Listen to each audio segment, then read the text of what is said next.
Mesdames, Messieurs, bonsoir et bienvenue chez vous. Question d'actualité. La question que l'on se pose très souvent, est-ce que les Congolais lisent? Est-ce que les Congolais publient? Mais il y a énormément de publications des Congolais. On peut, surtout si on faisait le tour vers l'Harmattan, on trouvera énormément de publications des chercheurs congolais, des scientifiques et des professeurs d'université qui publient énormément. Et aujourd'hui, dans ces cadres, nous allons nous faire un tour au centre d'études et de documentation sur l'Afrique, CEDAC, qui se trouve à Linukine. Et nous avons un chercheur de ce centre qui est parmi nous, c'est monsieur Bienfait Kambale Kambili. Bonsoir, monsieur Kambale. Bonsoir, monsieur le journaliste. Je présente monsieur Kambale, il est chercheur, il est enseignant-chercheur à l'université de Kinshasa, aux facultés des sciences sociales et administratives et politiques. C'est un chercheur et tout à l'heure, il venait de publier à la revue LASC qui dirige le professeur Émile Bongeli, revue laboratoire d'analyse sociale à Kinshasa. Il venait de publier son article sur l'immigration, hospitalité et guerre au Kivu, publié par Bienfait Kambale Kambili. C'est déjà bien parce que c'est la jeunesse qui entre déjà dans ce domaine de la recherche. Alors, Bienfait Kambale, vous vous sentez très à l'aise dans ce domaine? En tout cas, je suis très content d'abord pour l'invitation que la RTNC a adressée au CEDAC, qui est le centre d'études et de documentation sur l'Afrique centrale, lequel centre est dirigé par le professeur Jean-Abemba Boulaïmou, et lequel centre essaie d'étudier les événements qui s'écoulent à la sous-région de Grand Lac, ainsi que toute l'Afrique centrale, depuis maintenant plus de 20 ans. Depuis que nous avons connu ce que nous avons connu comme le génocide du Rwanda en 1994, la guerre de l'AFDEL, la guerre du RCD, ainsi que tous les mouvements rebelles que l'Est du pays a connus depuis toutes ces années-là.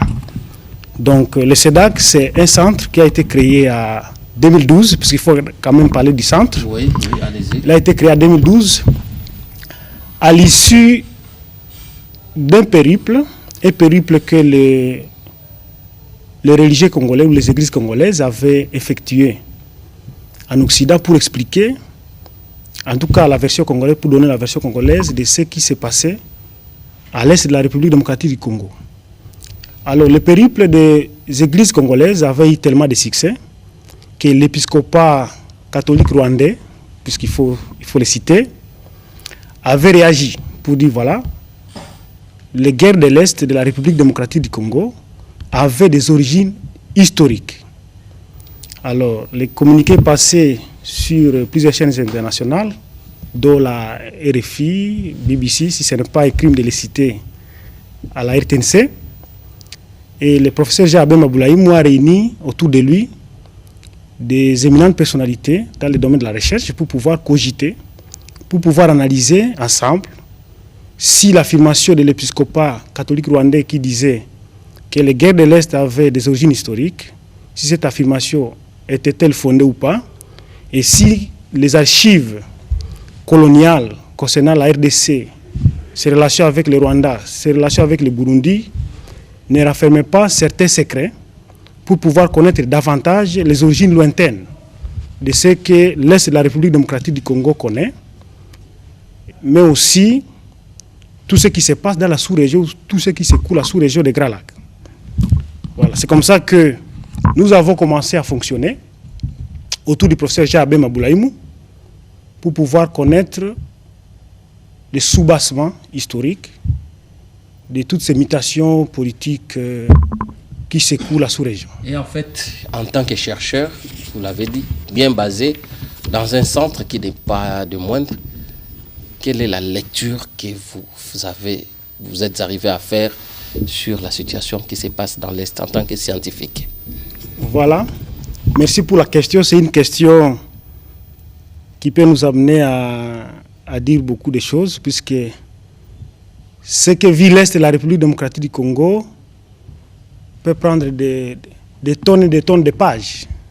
c'est tellement vaste qu'on ne peut pas l'épuiser dans une émission de 30 minutes. Mais puisqu'il faut aller à l'essentiel pour se faire attendre, j'ai publié récemment à la revue LASC un article intitulé « Immigration, hospitalité et guerre au Kivu ». La genèse de cette publication vient des lectures de plusieurs documents publiés par la Banque mondiale qui a mené plusieurs enquêtes à travers le monde entier pour connaître les soubassements profonds des guerres qui secouent le monde.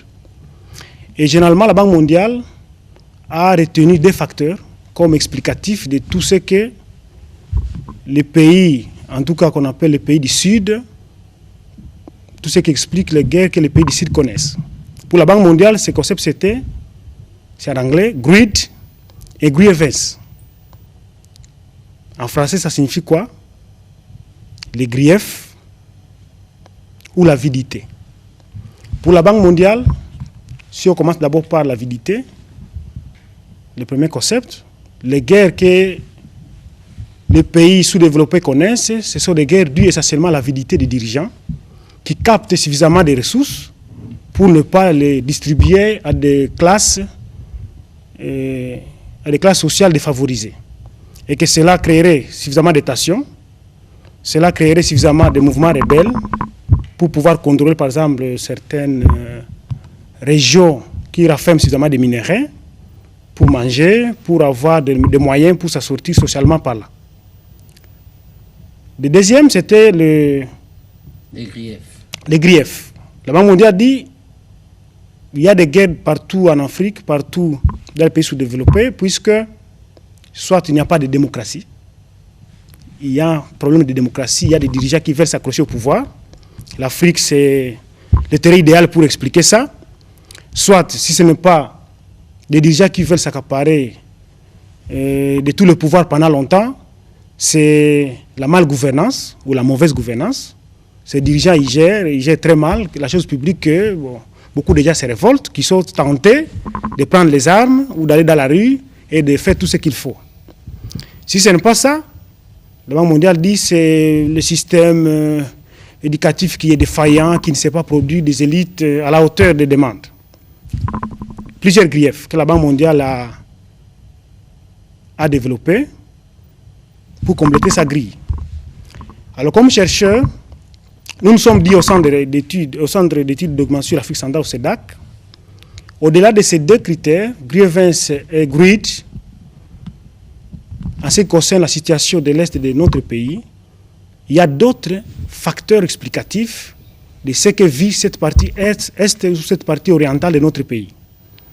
Et une des hypothèses, on ne dit pas que c'est la seule, on dit une des hypothèses qu'on a explorées, c'était l'hypothèse migratoire. Nous avons découvert que depuis très longtemps, depuis avant même l'indépendance, avant l'indépendance du pays, depuis les années 1880, 1885, 90, il y a eu des phénomènes migratoires, des mouvements migratoires du Rwanda vers la RDC. Pourquoi? Puisque le Rwanda, c'est un pays exigu, ça c'est pas un secret, de Polichinelle, vous le savez, par rapport comparativement à la RDC, un pays exigu qui a toujours connu des périodes de sécheresse, un pays exigu dans lequel il y a eu malheureusement des rivalités qui ont été cessantes entre les deux groupes, les deux communautés majoritaires, parce qu'il y a aussi les Pygmées, qu'il ne faut pas oublier, entre les Hutus et les Tutsis. Et que tous ces épisodes qui parcourent le temps long de l'histoire du Rwanda, ont entraîné suffisamment de populations rwandaises à pouvoir chercher l'espace de vie au-delà de leur mère patrie. Et cet espace de vie était facilement trouvable chez nous en République démocratique du Congo. Pourquoi? Puisque chez nous, il y avait un espace qui pouvait, en tout cas, supporter toute une masse. L'espace est grand et vaste, mais aussi l'espace est riche. Alors, le mouvement migratoire a commencé depuis longtemps. D'ailleurs, l'épisode qui est plus retenu, c'est un mois mirandais qui guérit, qui va trouver la mort dans l'île d'Uji en 1895, puisqu'il voulait en fait avoir l'espace au-delà de ça, au-delà de ce royaume. Et alors, vous avez opérationnalisé ces concepts, les deux concepts de la Banque mondiale, que vous avez ajouté d'autres, tels que vous avez parlé du mouvement migratoire. Mais s'il faut revenir, parce que vous êtes dans l'historique, les États africains ont été créés par les colonisateurs. Et comment, on peut expliquer à la création des États qu'on puisse déjà dès l'origine donner un si grand espace au Congo et des petits espaces aux autres? Est-ce que n'était pas là déjà des germes de conflits qu'on installait lors de la création des États africains? Voilà, s'il faut parler du cas de l'Est. Voilà, j'avoue que c'est une très bonne question. S'il faut parler de la genèse du Congo comme État, comme vous le savez bien, nous partons des années 1885, lorsque la conférence de Berlin s'est tenue en Allemagne. Lorsque les 14 puissances signataires de l'acte avaient convenu que l'espace dont il était question dans les discussions devrait revenir au roi des Belges, Léopold II. Il se peut que le roi Léopold II, c'était un fait stratège qui a pu convaincre les 14 puissances qui étaient autour de la table pour négocier, pour pouvoir arracher certaines parties qui peut-être se retrouvaient du côté français, certaines parties qui se retrouvaient du côté anglais, là où était Cecil Rhodes, certaines parties qui étaient du côté des Portugais au niveau de l'Angola. Vous le savez bien comment l'embouchure du fleuve Congo, comment on a dû, en tout cas pour utiliser un terme simple, on a dû manager avec les Portugais pour leur céder une portion afin qu'ils nous laissent l'accès à l'océan. C'est dire en fait que Léopold II s'est battu pour avoir un État à la hauteur de ses ambitions. Mais Léopold II, dans ses conquêtes, il faut pas, ce que les gens oublient généralement, c'est que l'Est de la République démocratique du Congo, à l'époque, était géré. Ils étaient gérés par ce qu'on appelle les Arabo-Swahili. Les Arabo-Swahili, ils étaient à l'Est et ils étaient dirigés par Tipo-Tipo que vous connaissez. Ces Arabo-Swahili, ils avaient constitué ce qu'on appelait l'État du Maniema. C'était un État réellement constitué puisque tous les attributs dévolus à un État, en tout cas, étaient dans cet État du Maniema. Il y avait une armée, il y avait une police, il y avait tous les services que doit avoir un État normal. Léopold II, lorsqu'il arrive à l'Est, il ne sait pas avoir cette partie dans son giron. Il va essayer d'y aller par des conquêtes, ça n'a pas marché, puisque Tipo-Tipo avait une armée, comme je vous ai dit, en tout cas à la hauteur de l'armée d'un État. Mais il va y passer par la ruse, il va négocier avec Tipo-Tipo, et traiter. Tipo-Tipo va signer un traité avec Stanley. Et ce traité-là, il va à 87, à l'issue de ce traité-là, Tipo-Tipo va accepter que l'État du Maniema puisse en fait figurer dans l'État léopoldien. Tipo-Tipo, en acceptant, il va être récompensé par le roi des Belges, qui va le nommer comme gouverneur de la province orientale.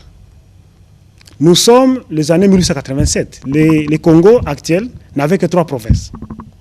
Nous avions ce qu'on appelait la province orientale, qui comprenait le Nord Kivu, le Sud Kivu, le Maniema et l'ex-province orientale que nous avons connue.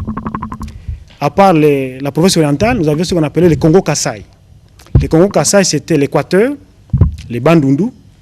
Vous prenez tout le Congo central et vous prenez le Kassai. C'était ce qu'on appelait le Congo-Kassai. Et la 3e province, c'était la province du Katanga, qui, en tout cas, raffermait les Katanga actuels que nous connaissons. À l'issue de ces négociations, Léopold II va donc se retrouver avec un État ragaïrdi.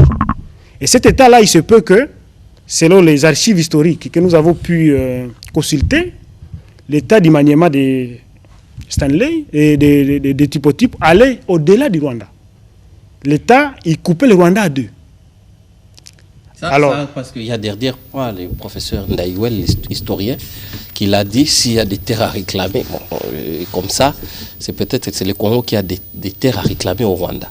Parce que dans l'ancienne carte, il y a des terres qui sont au Rwanda qui appartenaient au Congo. C'est pour rejoindre ce que vous dites tout à l'heure. Voilà, c'est pourquoi j'ai essayé de faire ce parcours historique rapide pour situer les gens dans le contexte de 1887, pour vous démontrer que 1885-1886, l'État du Maniema, c'était un État qui allait au-delà du Rwanda. Tout le lac Kivu était dans l'État du Maniema. Donc, ce qui, en tout cas, remet à cause complètement les falsifications historiques qui ont voulu que c'est une partie du Kivu, c'est le Kivu qui était de l'autre côté. Déjà, vous avez cité le professeur Isidore Ndayoel Indiem, une grande éminence scientifique de ce pays, qui l'a dit, et les archives sont là pour l'attester.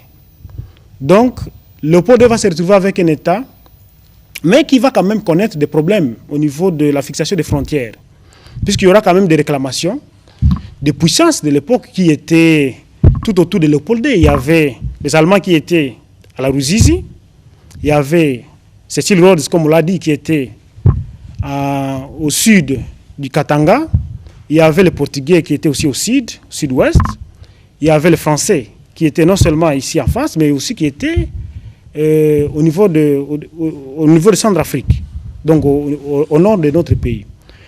Léopold va négocier avec toutes ces puissances. Il va négocier et à l'issue de ces différentes négociations qui ont été faites avec tact et intelligence, il faut le dire, le Congo va avoir les frontières qui sont les siennes aujourd'hui, qui sont reconnues, 2 345 410 km². Voilà, bien fait. Le Congo, vous l'avez dit, il y avait dans le sud-ouest les Anglais, il y avait les Français, il y avait les Portugais, il y avait les Allemands, pour dire que les problèmes du Congo, dans ses frontières, on retrouve le peuple, des différents peuples qui sont de part et d'autre des différentes frontières, pas seulement dans l'Est, mais dans les autres frontières. Dans le Congo central, actuel Congo central, vous retrouverez les Bayombe qui sont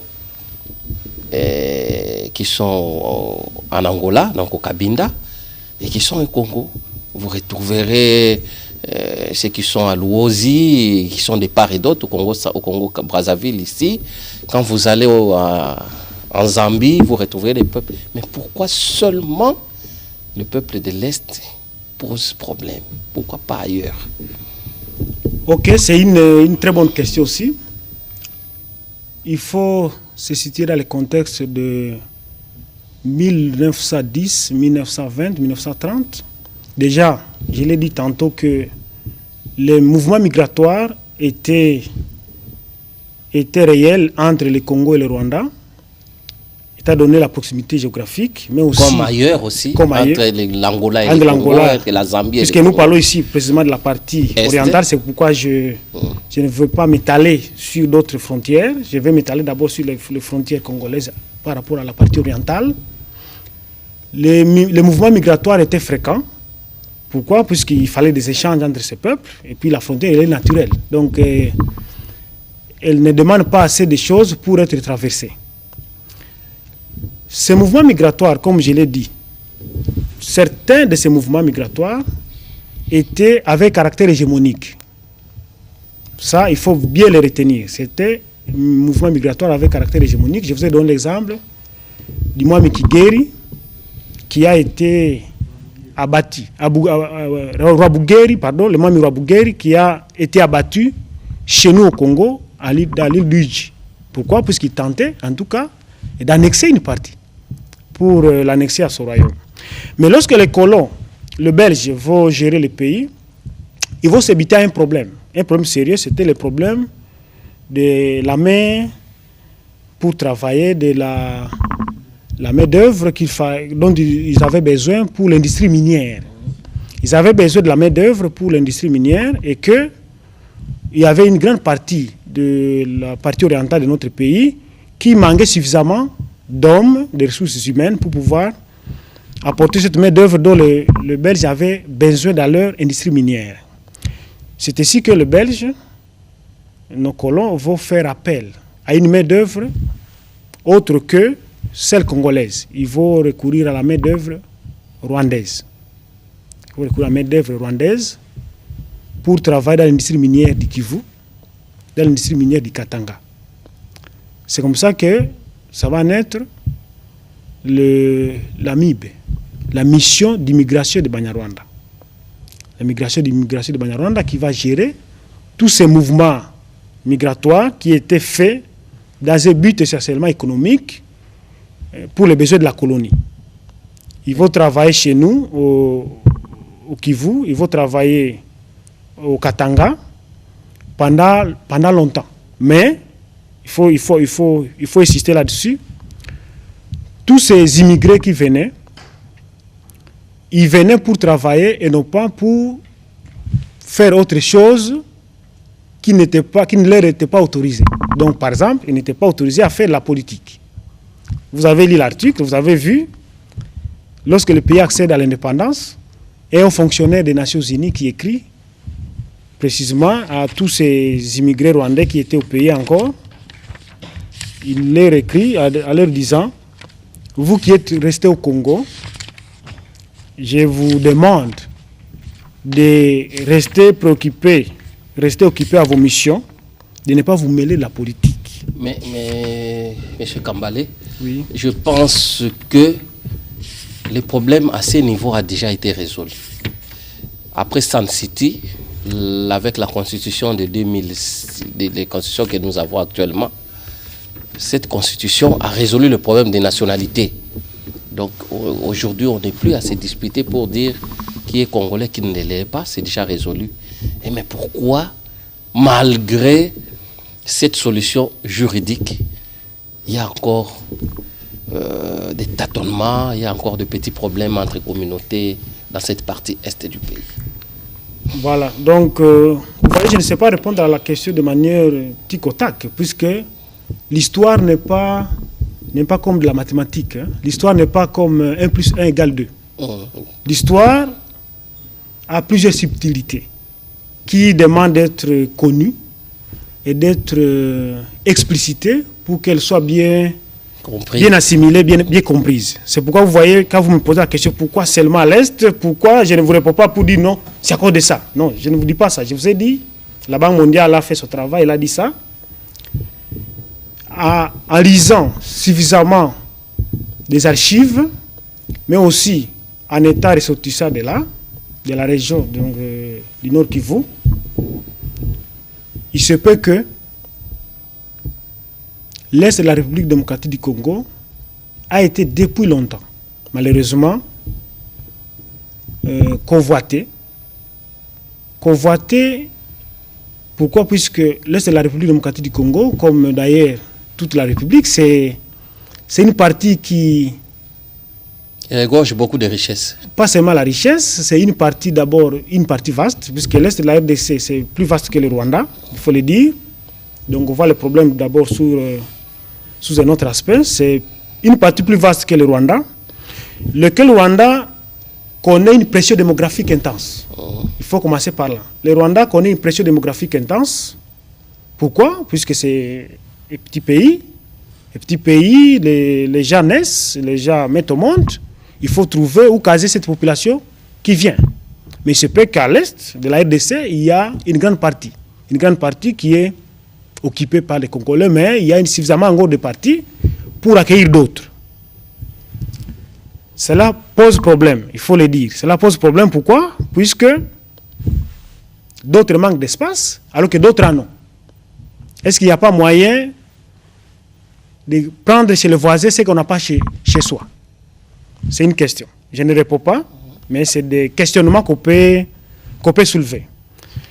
La deuxième explication, c'est que, au-delà de l'immensité territoriale de l'Est ou du Kivu, il y a aussi le fait que le Kivu regorge certains minéraux hautement stratégiques.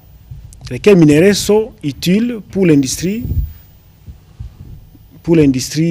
occidentale, pour l'industrie des pays développés. Une des hypothèses qui nous amène à dire que l'Est de la République démocratique du Congo connaît tout ce qu'il connaît, entre autres raisons, c'est puisque, au-delà du fait que c'est une partie vaste qu'on cherche à rattacher aux pays voisins, il y a aussi le fait que cette partie orientale regorge suffisamment de minéraux qui intéressent l'industrie minière internationale. Vous êtes sans oublier que le Rwanda a été cité champion dans la production de certains minéraux que malheureusement ce pays ne regorge pas. L'Ouganda même. Donc c'est des choses avec lesquelles on ne doit pas jouer. C'est vraiment le destin de tout un pays qui est en jeu. Tout ce qui se passe à l'Est ne doit pas être analysé avec autant de légèreté. Pourquoi? Quand on parcourt l'histoire politique, comme je vous l'ai dit, on voit déjà des antécédents dans l'histoire la plus lointaine possible. Déjà les années 1800, je vous ai parlé d'Edouard qui a été assassiné. Pourquoi? Parce qu'il voulait annexer une partie du Kivu à ce royaume du Rwanda. Je vous ai aussi dit qu'il y a toujours des conflits interethniques entre les deux groupes majoritaires qui fait que le meilleur moyen pour survivre, c'est où? C'est le Kivu. Ceci explique en partie. Et nous sommes des scientifiques, nous ne pouvons pas mettre point final sur les choses qui sont en train de se réaliser encore. Nous sommes des scientifiques, il faut toujours avoir le sens de la mesure, mais ceci explique en partie ce qui se passe dans le Kivu. Justement, bon, peut-être nous allons terminer par là, les temps coulent tellement vite. Alors, en tant que scientifique, qu'est-ce qu'il y a des solutions que vous préconisez pour une paix dans cette partie, dans l'Est? En tant que scientifique, et puis scientifique congolais, il faut le dire, je ne vais pas y aller par les dos de la cuillère, je vais être plus franc. En tant que scientifique, c'est qu'il faut un État au bon sens du terme. Un État réellement constitué. Il faut un État qui assume ses missions régaliennes. Ça c'est connu. S'il y a des aventures, le long des frontières congolaises, c'est plus que nos frontières sont poreuses. Nos frontières sont tellement perméables que n'importe qui peut y penser, n'importe qui peut en sortir. Donc il faut quand même un État qui est à même de sécuriser ses frontières. Donc c'est une recommandation. Il faut que l'État congolais soit à même de sécuriser les frontières congolaises. Il faut que l'État congolais soit aussi capable de jouer sur le plan diplomatique une diplomatie qu'on appelle une diplomatie offensive. Il ne faut pas que l'État congolais soit un État qui subit sur le plan diplomatique, mais nos ambassadeurs, s'il faut me donner un peu de temps, nos ambassadeurs qui sont à l'étranger, comment sont-ils traités? Comment nos ambassades vivent-elles à l'étranger? Nos ambassadeurs ont-ils des rémunérations adéquates qui leur permettent de représenter valablement notre pays? Est-ce que savez-vous que la République démocratique du Congo a perdu beaucoup de places dans des structures internationales comme à l'Union africaine ou dans certaines structures régionales? Pourquoi? Puisque le Congo, le pays ne paye pas ses cotisations. Le pays ne paye pas ses cotisations. Et toutes ces places, généralement, je vais vous étonner, c'est les Rwandais qui les récupèrent. Les Rwandais qui payent à la place du Congo pour dire, voilà, moi j'ai l'argent, je peux récupérer ces places-là. Puisque le Congo, c'est un grand insolvable qui ne sait pas payer ses dettes. Donc, il faut un État qui assume réellement son rôle d'État. Et d'abord, l'État est avant tout, je vais vraiment insister là-dessus, l'État est avant tout régalien. La politique, c'est la continuation de faire la guerre par d'autres moyens. C'est ça la politique. La continuation de faire la guerre par d'autres moyens.